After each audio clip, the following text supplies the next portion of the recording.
Au début, ce n'était qu'un sentier comme un autre. Des feuilles sèches, un air immobile, ce genre de randonnée où l'on entend sa propre respiration. Puis le son revint. Pas le vent, pas un animal, une voix. « À l'aide, s'il vous plaît ?» Elle n'avait rien à faire là. Pas de cabane, pas de campement, seulement de la roche et des arbres, et une entaille sombre dans le flanc de la colline qu'Ethan n'avait pas remarqué au premier regard. Il s'arrêta de marcher et écouta. Silence.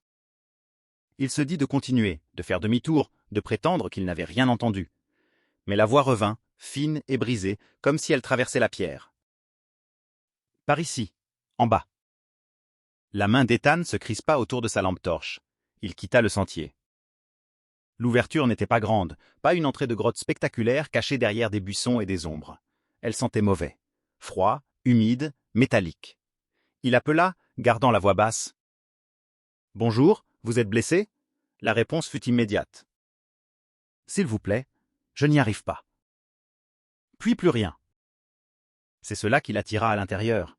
Pas le courage, pas la curiosité, mais cette coupure soudaine, comme si quelqu'un avait été saisi en plein milieu d'une phrase. Il se baissa et entra. La lumière de son téléphone atteignait à peine les premiers mètres.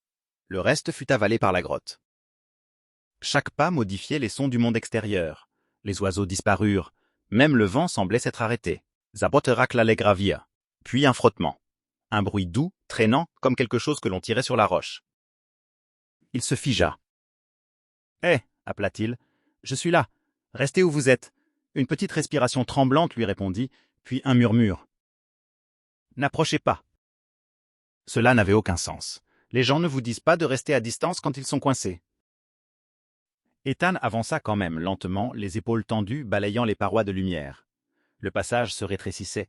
Il devait parfois se tourner de côté. De l'eau gouttait du plafond en coulant et patient. Et plus il avançait, plus la voix devenait claire. Mais quelque chose clochait. Elle ne s'affaiblissait pas. Elle devenait plus régulière, comme si la personne avait trouvé son rythme, comme si elle attendait qu'il soit assez proche. Il contourna un coude du passage. Sa lampe éclaira une zone plate et s'arrêta net. Il y avait un sac à dos. Propre, sec, posé bien droit, comme si quelqu'un l'avait placé avec soin. À côté, une bouteille d'eau neuve. L'estomac d'Ethan se serra. On ne perd pas une bouteille comme ça au fond d'une grotte.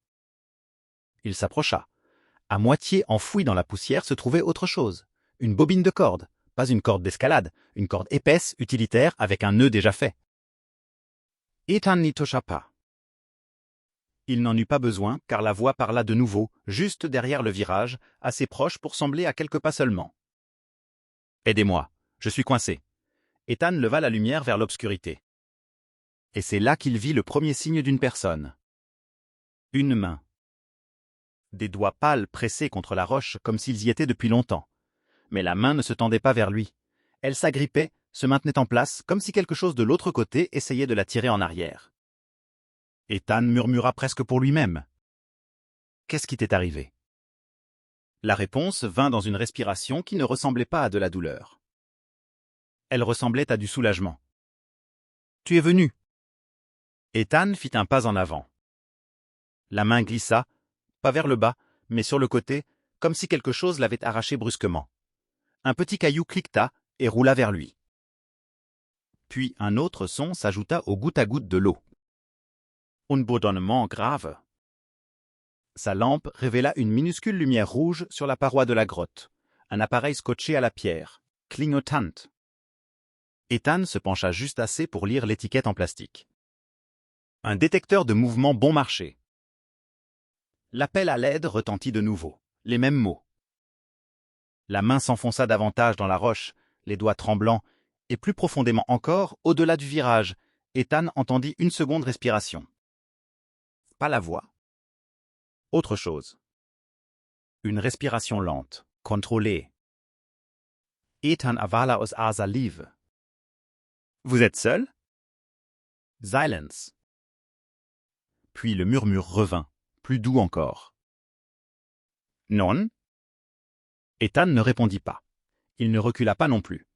Il resta immobile, la lumière légèrement tremblante, essayant de comprendre combien de personnes se trouvaient réellement dans cette grotte.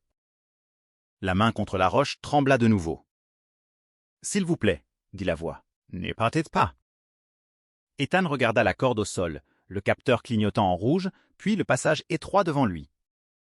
C'est alors qu'il remarqua le sol. Des marques dans la poussière, des traces de traînée, pas des empreintes. Quelque chose avait été tiré ici plus d'une fois. Il leva lentement son téléphone, prenant soin de ne pas déclencher à nouveau le capteur. Aucun réseau. Évidemment, la grotte avalait tout. Le bourdonnement s'arrêta, la lumière rouge s'éteignit. Et la voix changea. Plus de panique, plus d'efforts. Juste du calme. Tu n'aurais pas dû venir seul? Ethan recula d'un pas. La main disparut instantanément, arrachée de la roche comme violemment tirée en arrière. Un bruit sourd résonna plus profondément dans la grotte. Puis le silence. Même plus de respiration. Ethan se retourna, le cœur battant à tout rompre, prêt à fuir, et se figea. Car la grotte derrière lui n'était plus vide. Sa lampe capta un mouvement là où il n'y en avait pas auparavant. Un autre capteur, une autre corde. Et cette fois, des empreintes, fraîches, orientées vers l'intérieur, pas vers la sortie. Cette grotte n'était pas un endroit où l'on se retrouvait coincé. C'était un endroit où l'on amenait des gens. C'est là que la réalisation le frappa. La voix n'appelait pas à l'aide. C'était un appât. Enregistré, chronométré, diffusé par un petit haut-parleur caché au-delà du virage. Chaque pause, chaque supplication. Conçu pour attirer quelqu'un toujours plus loin. Ethan recula lentement, gardant la lumière devant lui. Puis un vrai son brisa le silence. Des pas. Prudence, effleurant à peine le gravier. Quelqu'un qui savait exactement où poser les pieds. Ethan ne cria pas, ne courut pas. Il abaissa la lampe et l'éteignit. L'obscurité engloutit la grotte instantanément. Il tomba à genoux, retenant son souffle. Les pas s'arrêtèrent. Un murmure traversa le noir, trop proche pour être l'enregistrement. « Où es-tu passé » Ethan rampa sur le côté, sentant la roche lui râper l'épaule. Sa main frôla quelque chose de chaud. Un corps pressé dans une entaille peu profonde de la paroi. De la peau.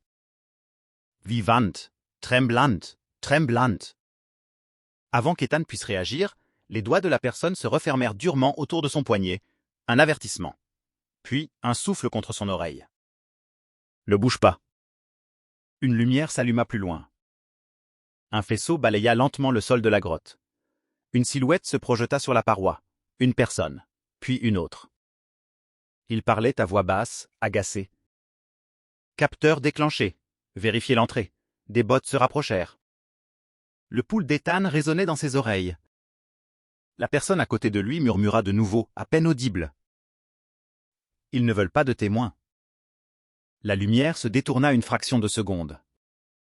C'était suffisant. Ethan bondit.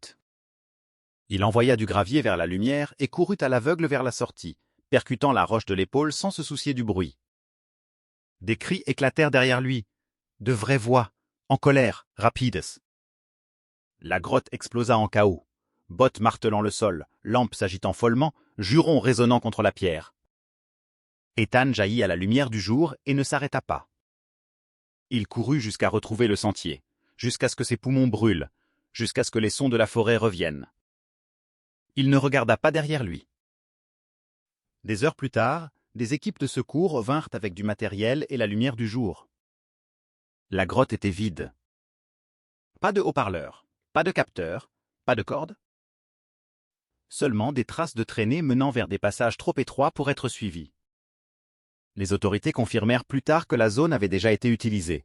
Des grottes isolées, de faux appels de détresse, des personnes disparues après avoir voulu aider. Aucun corps ne fut jamais retrouvé à l'intérieur. Seulement du matériel abandonné placé avec soin. Comme une invitation. Ethan ne randonne plus jamais seul. Et quand il passe près de grottes, il continue son chemin. Parce que s'il n'avait pas reculé à temps, personne n'aurait jamais su ce qui l'attendait à l'intérieur.